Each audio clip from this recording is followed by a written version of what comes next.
నమస్కారం అండి. SB news 9550కి స్వాగతం సుస్వాగతం. ఏ రోజు వార్త ఆ రోజు మనకు అప్డేట్ కావాలంటే ఎస్బీ న్యూస్ 9550 ఛానల్ను మీరు సబ్స్క్రైబ్ చేసుకుంటే ప్రతిరోజు వార్త మీకు అప్డేట్గా ఉంటుంది.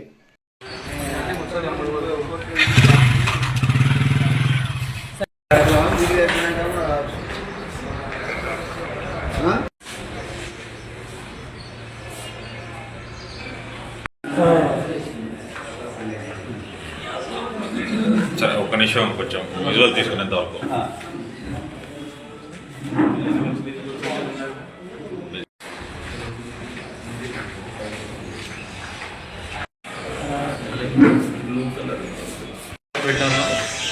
అదే అదే ఫస్ట్ పోజిషన్ వాడు కిందది ముచ్చు మరి కొంచెం వెనకాల 2 నిమిషాలు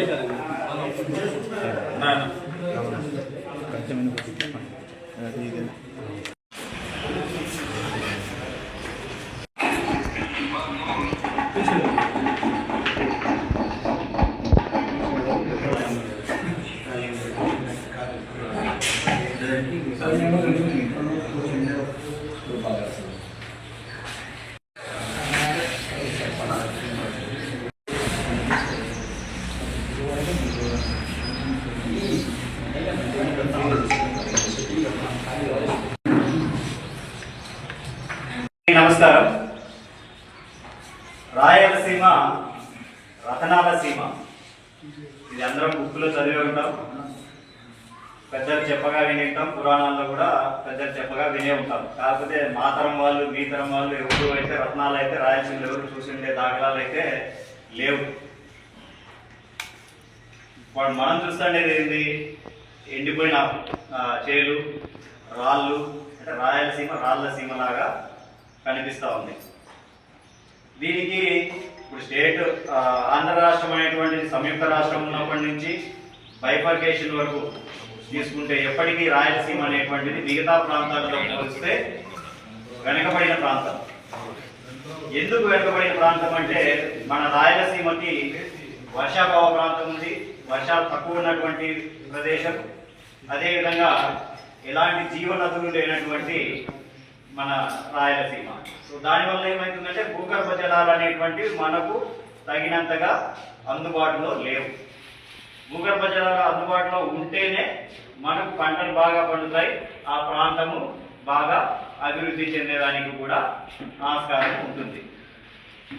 అది లేదు కాబట్టే మన బ్రిటిష్ కాలం నుంచి మన దగ్గర ఉన్నటువంటి ఈ కరువు పరిస్థితులను చూసి అప్పటి నుంచి బ్రిటిష్ వారి నుంచి ఇప్పటి వరకు ఉన్నటువంటి కొంతమంది నాయకులు, కొంచెం చిత్తశుద్ధి ఉండే నాయకులు కొన్ని ప్రాజెక్టులను తీసుకొని వచ్చి రాయలసీమకు ఉన్నటువంటి భవిష్యత్తును మార్చడానికి వారి వంతు వారు కొందరు ప్రయత్నం చేయడం జరిగింది.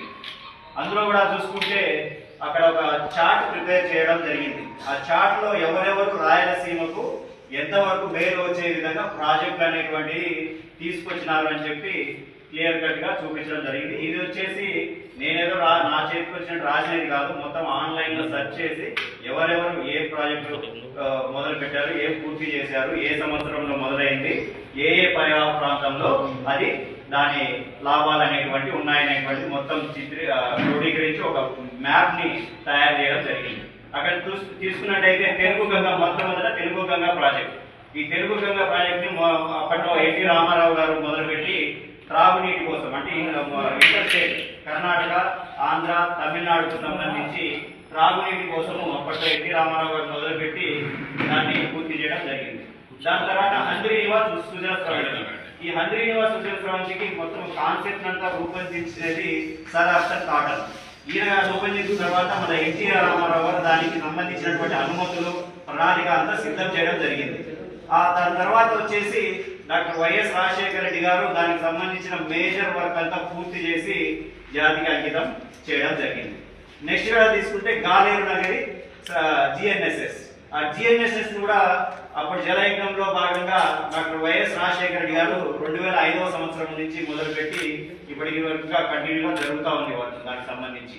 ఇంకొకటి KC canal, Kadapa Kurnool canal సంబంధించి దీన్ని మొదట సర్ ఆర్థర్ కాటన్ గారు బ్రిటిష్ టైంలో మొదలుపెట్టి దాన్ని త్రాగునీటికి సంబంధించి కడపకి కర్నూలుకి సంబంధించి త్రాగునీటికి సంబంధించినటువంటి ఒక ప్రాజెక్ట్ అది కూడా బ్రిటిష్ కాలంలో పూర్తి చేయడం జరిగింది. దాని తర్వాత Veligonda project doctor YS Rajasekhara Reddy గారు మొదలుపెట్టి 2004 సంవత్సరం మొదలుపెట్టి దాన్ని కూడా పూర్తి చేయడం జరిగింది. ఇంకా శ్రీశైలం ఎస్ఎల్బిసి ఎస్ఆర్బిసి ఇవి రెండు వచ్చేసి మొదట ఎన్టీఆర్ గారు దాన్ని ప్రారంభిస్తే తర్వాత జలయజ్ఞంలో భాగంగా వైఎస్ రాజశేఖర రెడ్డి గారు దాన్ని పూర్తి చేయడం జరిగింది. ఇంకా తుంగభద్ర లో level canal, high level canal ఇవి రెండు గ్రావిటీకి సంబంధించినటువంటి కెనాల్స్. ఇవి బ్రిటిష్ కాలంలో సర్ ఆర్థర్ కాటన్ గారు అప్పట్లో చేయడం జరిగింది. ఇక లాస్ట్ వస్తే రాయలసీమ లిఫ్ట్ ఇరిగేషన్ ప్రాజెక్ట్, దీని గురించి కాంట్రవర్సీ ఇప్పుడు జరుగుతున్నటువంటి దీని గురించి మళ్ళా చర్చిస్తాం. ఈ మొత్తం లిస్ట్ లో మీరు కూడా చూసుకుంటే బ్రిటిష్ వాళ్ళు ఉన్నారు, దివంగత నేతలు ఎన్టీఆర్ గారు ఉన్నారు, డాక్టర్ వైఎస్ రాజశేఖర రెడ్డి గారు ఉన్నారు, ప్రస్తుతం ఉన్నటువంటి మన ప్రియతమ నాయకుడు జగన్మోహన్ రెడ్డి గారు ఉన్నారు. ఎక్కడ ఎదుర్కొన్నా కూడా 4 దఫాలుగా ముఖ్యమంత్రిగా పనిచేసినటువంటి నారా చంద్రబాబు నాయుడు గారు అక్కడ దాఖలాలు కూడా లేవు.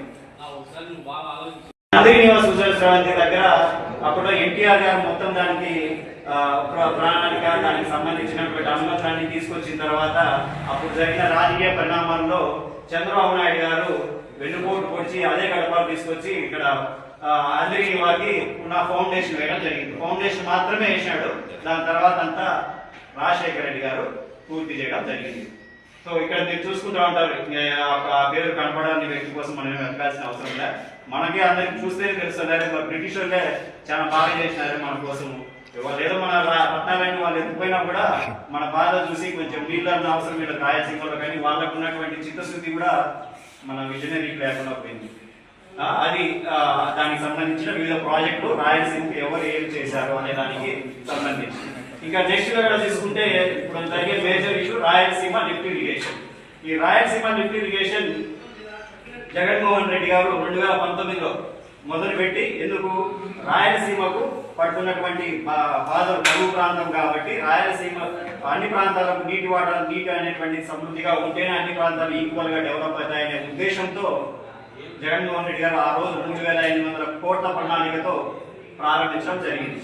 ప్రారంభించిన తర్వాత ఎన్నో అడ్డంకులు, ఒక పక్క తెలంగాణ వాళ్ళకు చెప్పి కేసులు వేయించడం, ఇంకో పక్క ఆంధ్రాలో ఉండే టీడీపీ వాళ్ళు పోయి కేసులు వేయడం, దీనికి అనుమతులు లేవు, గ్రీన్ ట్రిబ్యునల్ నుంచి ఎలాంటి పర్మిషన్స్ లేవు, ఈసీ లేదు, అది లేదు, ఇది లేదని చెప్పి ప్రతిసారి వెళ్ళి దాన్ని ఆఫ్ చేయడానికి ప్రయత్నం చేశారు. అయినా కూడా మనం భగీరథుడు విడిచిపోయినట్టాం. గంగా నదిని తీసుకోవడానికి భగీరథుడు ఎంత కష్టపడి గంగా జలాన్ని శివుని తరపై నుంచి తీసుకొచ్చి అందరినీ నార్త్ ఇండియాని ఏ విధంగా డెవలప్ చేయడం జరిగిందో అదే విధమైనటువంటి పట్టుదల అపర భగీరథులాగా ఎన్ని అడ్డంకులు సృష్టిస్తా ఉన్నా కూడా, అంటే కేంద్రంలో మనకు ఆ గవర్నమెంట్ తో ఎలాంటి భాగస్వామ్యం లేకపోయినప్పటికీ సఖ్యతతో వారిని ఒప్పించి పర్మిషన్స్ తీసుకోవడం, దాన్ని కావాలి పునఃప్రారంభించడం, మనం పునఃప్రారంభించడం, వీళ్ళు మళ్ళీ కేసులు వేయడం, ఇదే జరుగుతూ ఉంది.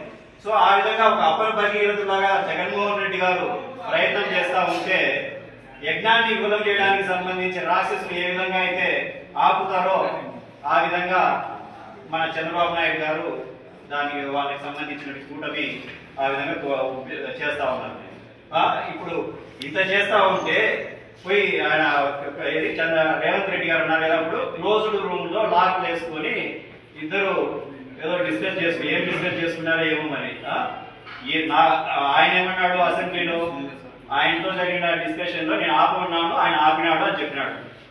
నాకు తెలిసి అది కూడా జరిగిండదు. చంద్రబాబు నాయుడు గారే పోయి చెప్పింటాడు ఏమని, నేను 4 దఫాలుగా చేయలేనిది జగన్మోహన్ రెడ్డి 5 సంవత్సరాల్లో వచ్చి మొత్తం చేసేస్తున్నాడు. ఒక చీఫ్ మినిస్టర్ ఒక దఫాలోనే మొత్తం చేసి పేరు కొట్టేస్తున్నాడు. నా పేరు చెడిపోయినా పర్వాలేదు, ఆ ప్రాజెక్ట్ ఆపి చేసేసేయండి, ఎక్కడ ప్రాజెక్ట్ పూర్తయితే జగన్మోహన్ రెడ్డికి పేరు వస్తుందని చెప్పి ఈయన అడిగినాడు. ఆయన దాన్ని ఆపేసింటాడు. ఆ విధమైనటువంటి బుద్ధితో ఒక పక్క రాయలసీమను రత్నాలసీమగా చేయాలని రాయలసీమ లిఫ్ట్ ఇరిగేషన్ పథకాన్ని జగన్మోహన్ రెడ్డి గారు ప్రారంభిస్తే, దాన్ని రాయలసీమను ఎత్తిపోయేదానికి ఇద్దరు క్లోజ్ రూమ్ లో పథకం వేసుకోవడానికి ఇద్దరు చంద్రబాబు నాయుడు గారు, రేవంత్ రెడ్డి గారు ఆ విధంగా చేస్తా ఉన్నారు. ఇప్పుడు కూడా ఇక్కడ ఒక డెమాన్స్ట్రేషన్ చూపిస్తాను మీకు. అంటే రాయలసీమ లిఫ్ట్ ఇరిగేషన్ ప్రాజెక్టు ఎంత అవసరము రాయలసీమ ప్రాంతానికి ఎంతవరకు ఇది ఉపయోగపడుతుంది అనేది ఒక లైవ్ గా డెమాన్స్ట్రేషన్ తో మీకు ఎక్స్ప్లెయిన్ చేయడం జరుగుతుంది. ఇక్కడ వచ్చేసి ఇటు పక్క వచ్చేసి తెలంగాణకు సంబంధించినటువంటి అన్ని ప్రాజెక్టులు చూడండి ఎంత ధారాళంగా పంప్ చేస్తా ఉన్నాయి. అటుపక్క చూపించు సో పోతిరెడ్డిపాడుకి సంబంధించిన లిఫ్ట్ ఇరిగేషన్ అది మున్సిపాలిటీకి సంబంధించినది. ఇటు పక్కన పాలమూరు రంగారెడ్డి అది ఎంత రేంజ్లో పంప్ చేస్తా ఉన్నాయి. దీన్ని బట్టి అర్థమవుతా ఉంది మనకు రాయలసీమ లిఫ్ట్ ఇరిగేషన్ అనేటువంటిది దాని అవసరం ఎంతనో, రాయలసీమ ప్రాంతానికి సంబంధించి ఆ లిఫ్ట్ ఇరిగేషన్ ఎంత అవసరం అనేటువంటిది ఈ డెమాన్స్ట్రేషన్ ద్వారానే అందరికీ అర్థమవుతా ఉంది. ఇంత జరుగుతూ ఉన్నా కూడా చంద్రబాబు నాయుడు గారు మళ్ళీ వారి బృందాలను పంపించి ఇది డబ్బుల కోసమే ఈ విధంగా చేస్తున్నారు, ప్రాజెక్టు కట్టిస్తున్నారు అని చెప్పి మీడియా ముఖంగా అందరితో చెప్పిస్తా ఉన్నారు. నిజంగా డబ్బుల కోసమే చేసే వ్యక్తి అయితే ఇన్నిసార్లు మీరు అడ్డం పడుతున్నా కూడా మళ్ళీ దాన్ని తెప్పించాలనే తాపత్రయం ఉంటుంది. ఒకసారి ఏదో మీరు అడ్డం పడగానే సరే డబ్బులు ఏదో వచ్చేసింది అని చెప్పి ఊరుకోవచ్చు కదా. చిత్తశుద్ధితో రాయలసీమ ప్రాంతానికి మేలు చేయాలనే మనస్సుతో ఒక దృఢ సంకల్పంతో ఉన్నాడు కాబట్టి మీరు ఎన్ని అడ్డంకులు సృష్టించినా కూడా దాన్ని సత్ఫలితాలు రాయలసీమకు అందించాలనేది జగన్మోహన్ రెడ్డి గారి వారి మనసు. ఇప్పటికైనా కూడా చంద్రబాబు నాయుడు గారు మీరు ఆ ప్రాజెక్టును పూర్తి చేయండి. ఆ ప్రాజెక్టు మీ పేరే పెట్టుకోండి. జగన్మోహన్ రెడ్డి గారు ఎక్కడ జగన్మోహన్ రెడ్డి గారి వల్ల వచ్చిందని ప్రజలు నమ్ముతారని మీరు భయపడతా ఉన్నారో దానికి మీ పేరే చంద్రన్న రాయలసీమ లిఫ్ట్ ఇరిగేషన్ అనే పెట్టుకోండి, మాకేం అభ్యంతరం లేదు. కానీ దాన్ని పూర్తి చేయండి. అక్కడ ఏదో తెలంగాణకు తాకట్టు పెట్టి వచ్చి ఇక్కడ రాయలసీమను ఎడారి ప్రాంతంగా మార్చొద్దు. దాన్ని పూర్తి చేసి దాని ఫలితాలను జాతికి అంకితం చేయండి.